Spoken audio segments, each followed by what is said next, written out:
Hello dear students, I welcome you all on KRT on this e-learning platform of KRT Arts, BH Commerce and AM Science College, popularly known as KTHM College Nasik. I am Kanchan Bagul, working as an assistant professor in the Department of English. This session is for the students of MA Part 2, Semester 3rd. In this session, we are going to discuss World Literature in English, Course Paper 3.8. And the topic that we are going to deal with is Poetry, Unit number 2.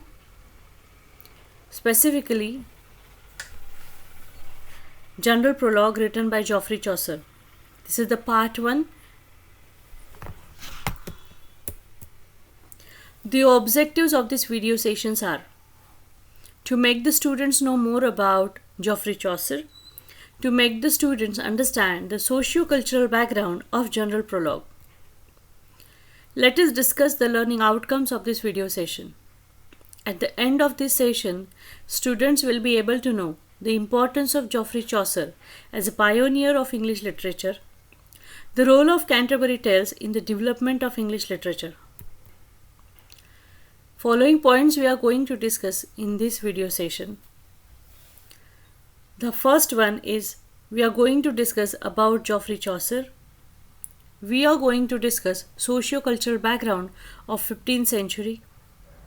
We are going to discuss literary features of 15th century and some important details about Canterbury Tales we are going to discuss in this video session. So dear student, let us discuss starting with historical background. The period 1350 to 1450 is known as Age of Chaucer. This medieval period is known as Age of Chaucer as he was the most prominent writer of that period. This age was the age of reign of Edward III and Richard II. The first and most important aspect of the history is Black Death. Black Death is a pandemic. It not only affected Great Britain but also many other countries all over the world. It is an outbreak of a bacterial disease. In this disease, patient used to get black scars on the body before death. Therefore, it is known as Black Death. It came during the mid of 14th century and almost 1/3 of the total population died due to this Black Death. Not only this, Black Death was followed by a famine. Therefore, it affected social, economic, cultural condition of the nation. The second important aspect of historical background is 100 Years' Wars. Though it was known as 100 Years' War, it was not literally or continuously going on for 100 years, but certainly it was constant conflict between Great Britain and France, approximately from 1337 to 1453. It can be divided in 3 phases. The first phase was there during the reign of Edward III. It is known as Edwardian War. The second phase is known as Caroline War. And third phase is known as Lancastrian War. This series of conflicts affected the economic condition of the nation, as a great amount of fund was invested on the battlefield and common men were burdened with variety of taxes. Next important point that we are going to discuss is nationalism. War between France and Great Britain invoked great sense of patriotism. During the 100 Years' War, not only Chaucer but even many common men participated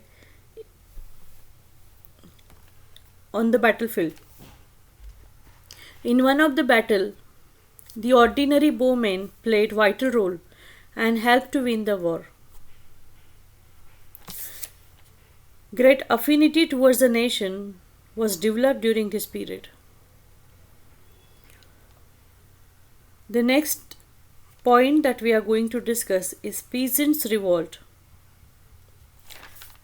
This is what one of the negative impact or the side effect of 100 Years' Wars.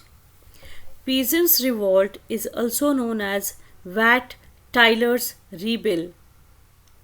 It is a violent rebel by farmers in 1381. The immediate reason of it was the poll tax. Farmers were burdened with this poll tax. In that period, farmers were not in good condition. There were not enough workers to labor in the farm due to Black Death. Famine followed by Black Death had already spoiled the situation. Poor farmers were burdened with taxes, whereas two other classes of the society, that is nobility and celestial or the churches, were enjoying a luxurious life. So the patience of the peasant ended, and it took place in the form of a violent revolt. Next topic that we are going to discuss is corruption in churches. Church has enough power as it belonged to the higher class of the society during medieval period. Church had good control over the nobility as well. But instead of following the path of God and religious order and living a detached life, popes, priests, clergymen were corrupt. They extorted money for even pardoning and forgiving. Priests were not interested in learning religious scriptures, but interested in hunting, horse riding, and enjoying luxurious life.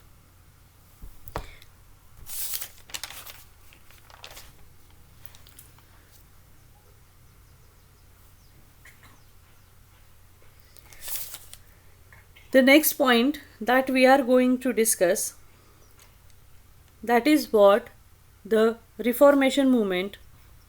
This is what one of the result of corruption in the church. The Reformation movement was initiated by John Wycliffe. This Reformation movement in medieval period is known as Lollard movement. Lollards is a group of followers of John Wycliffe, as they believed there is need of reformation in the church, and therefore they published variety of pamphlets, and in that pamphlets they tried to depict the real scripture or Bible. John Wycliffe also published the first English translation of Bible. After talking about historical background, let us discuss the structure of contemporary society. Medieval society was divided in three groups. The first one is celestial, it means church. The second one is nobility, and third one is peasantry.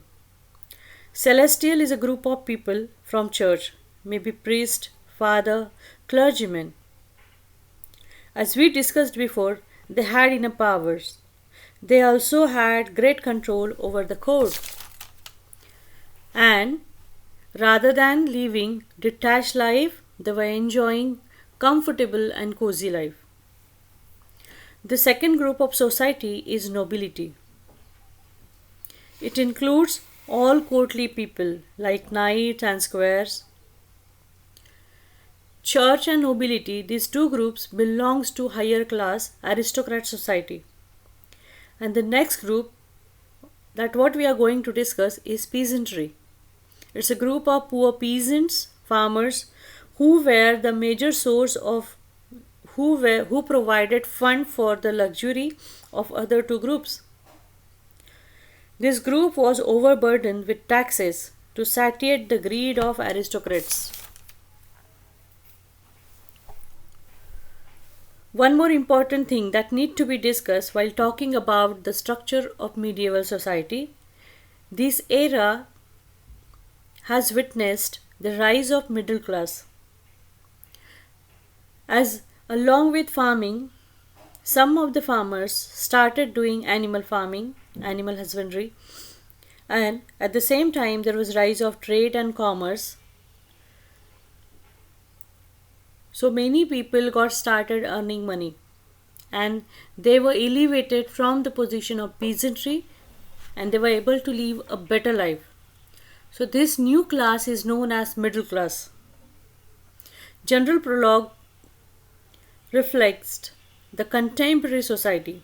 We will get representation of all different classes of the society. Now let us talk about literary features of the age. This period experienced transition as many social, political, economic changes were there. There was rise of individualism as literary work were no more anonymous, but names were mentioned at the end. Oral work were were taking the form of written work. Translation from Italian and French were there, along with some writers started imitating Latin and Greek style. So this period was truly known as the period of transition. The second important point, that is, this era witnessed the standardization of English. East Midland dialect was chosen for literary writing. It was the dialect used by renowned universities like Oxford and Cambridge. Along with the same dialect is used by Geoffrey Chaucer in his writing, and therefore gradually East Midland dialect was standardized and became what we call English today. Next point that we are going to discuss is curiosity. Curiosity is the point that compelled us to call this age as a modern age. People in this era were curious, rational. They didn't have childlike faith. Everything was questioned, and therefore new knowledge was acquired. Next subtopic or next literary features of the age, that is what? Rise of prose. John Wycliffe published his pamphlets in prose form. Another famous writers like Malory, who published Morte d'Arthur, and Mandeville were prose writers. Even two tales from the Canterbury Tales were written in prose form. This era also witnessed the rise of Scottish literature. After East Midland dialect, Scottish was another notable dialect existed in that era. After talking about literary features of the age, now let us talk about Geoffrey Chaucer. He was born near about 1343 in London and died in 1400. He is known as father of English poetry. His father was a wine merchant. He became a public servant. It means page to Countess Elizabeth of Ulster. From here his courtly life began. He got opportunity to travel all over Europe.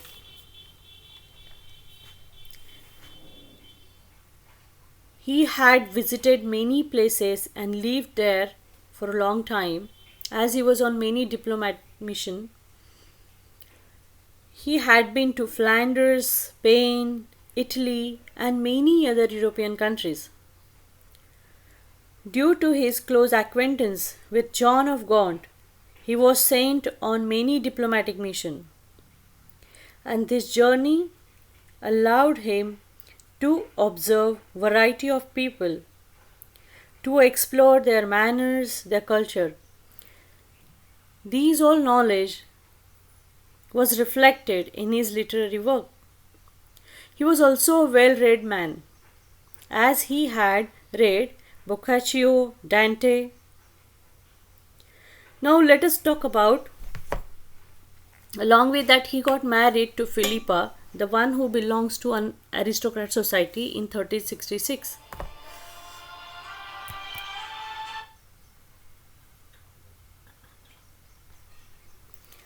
Now let us talk about the literary work of Geoffrey Chaucer. The work of Geoffrey Chaucer can be divided in three phases or three periods. The first period is the French. In this period, he was influenced by a French writer.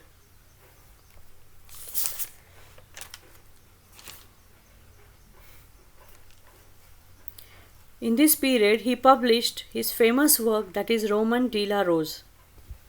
It was a work translated in English. He also wrote Wife of Duchess. The second period is the Italian period. The second period of his writing is Italian period. During this period, he had a great influence of all Italian writers on his writing. In this period, he wrote House of Fame, The Parliament of Fowls, along with Troilus and Cressida, The Legend of Good Women. He also translated The Consolation of Philosophy from Italian to English. The third and the most important period is English period. In this period, he developed his own unique style of writing. The Canterbury Tales was published in this period. Now let us discuss about Canterbury Tales. It is a collection of stories. All 24 stories are written in verse form except 2 stories, and they were written in East Midland dialect. There, near about 29 pilgrims, along with an innkeeper, Harry Bailey, and Chaucer himself, were travelling from London to Canterbury to visit the shrine of St. Thomas Becket in Canterbury. To make the journey enjoyable, it had been decided that 4 stories will be told by all the pilgrims on their way to Canterbury and while coming back. There were 29 pilgrims, so it was a huge plan by Chaucer, which remained incomplete due to his death. Though there are only 24 stories narrated by 23 pilgrims, Canterbury Tales becomes the masterpiece of the era. Chaucer narrated 2 stories. It is a sort of storytelling contest, and it has been promised the winner will be awarded with free dinner or a feast by the innkeeper of Tabard Inn, Harry Bailey, after the pilgrimage. General Prologue, which is the introduction to Canterbury Tales, is prescribed in the syllabus. In our next session, we are going to discuss General Prologue in detail. Dear students, I wish till then you should read the text. Here I have provided the links for the text. Text is available on the website of Poetry Foundation. Text along with paraphrase is also available on the website of Harvard University. Do read the text before we start the discussion of General Prologue. I end this session on this note. Thank you so much for patient listening.